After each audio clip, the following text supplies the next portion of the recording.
Hello guys! Hello Libra! Welcome dito sa aking channel Libra. Alamin natin kung anong messages, vibration, gabay, energy para sa lahat ng Libra. Kay general reading, so pwede kang makaresonate. Gamitin mo ang iyong intuition sa panonood.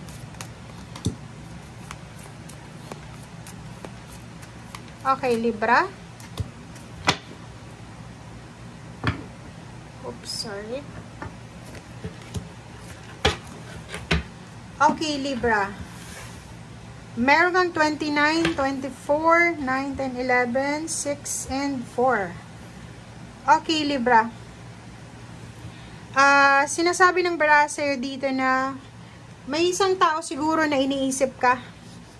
Okay, so pwedeng relationship yan, pwedeng kapamilya, katrabaho, or kung sino man siya. Okay? And kung makikita mo dito, magkakaroon ng balanse, Libra, sa usaping relationship. So, relationship talaga to. So, may nag-iisip sa'yo or may iniisip ka. Sobrang happiness, harmony, and fulfillment. May mga relationship ditong magsisimula, magkakabalikan, magkikita sila, na magkakarelasyon, or may happenings dito, happy moments or happy occasions na isi-celebrate. Nandito din yung Ganesha, sinasabi na lahat ng obstacles and challenges na pwede mong pagdaanan sa linggong ito, or lahat ng mga temptations na pwede mong pagdaanan sa linggong ito ay ma-overcome mo siya. Okay? So, ibig sabihin, eto yung linggo na medyo makaka-relax ka.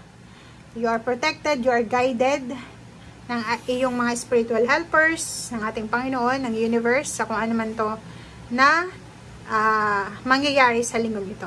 Okay? So, medyo masaya to.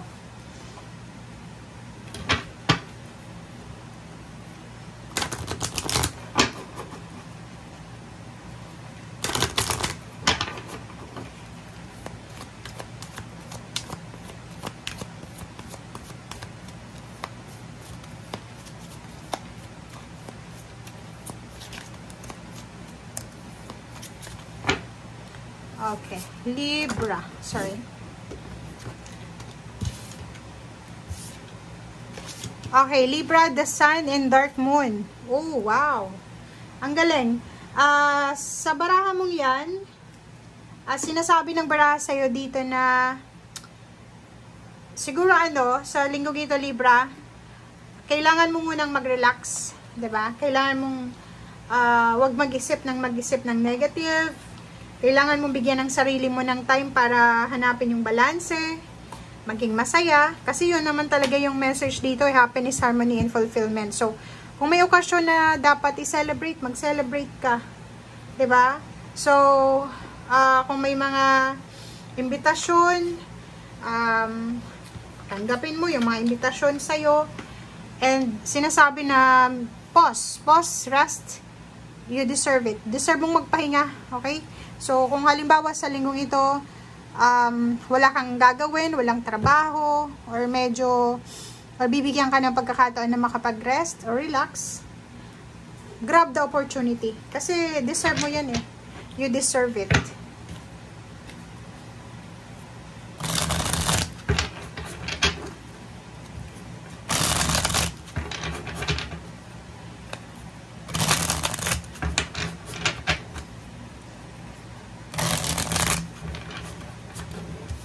Okay. 9 of Wands. Oh, 'di ba? So, sabi ng bara sa'yo dito, guys, na lahat ng mga sacrifices, lahat ng mga efforts na ginawa mo, lalo na sa relationship, family life, or intimate relationship, or personal relationship, or kung ano pa man, ay posibleng makukuha mo yung positive outcome. So, ibig sabihin, may mga sinasakripisyo ka, Libra, sa pamilya, sa asawa, sa boyfriend, girlfriend, o sa kung kanino man, na makukuha mo yung positive outcome, positive result sa linggong ito. So, ano ba yan? Comment down below. Knight of Swords, ang daming good news, maraming balita, maraming information. na pwedeng dumating sa'yo sa linggong ito, na yun yung dapat ang bigyan mo ng focus. Okay? So, yung gagawin mo sa ngayon, since wala namang masyadong issues dito sa buhay mo, is mag-focus ka sa kung ano yung darating sa'yo. Mag-focus ka sa kung ano yung emotion mo sa ngayon. Mag-focus ka sa kung ano yung mga blessings na meron ka sa ngayon. Okay? Huwag mong hayaan na ma-stress ka, or huwag mong hayaan na masira yung linggo mo.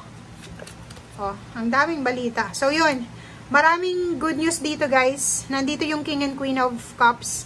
Maraming good news dito na pwedeng magbigay sa'yo ng saya. Maraming good news na pwedeng magdala sa'yo ng harmony, balance, protection, happiness, and fulfillment. Okay?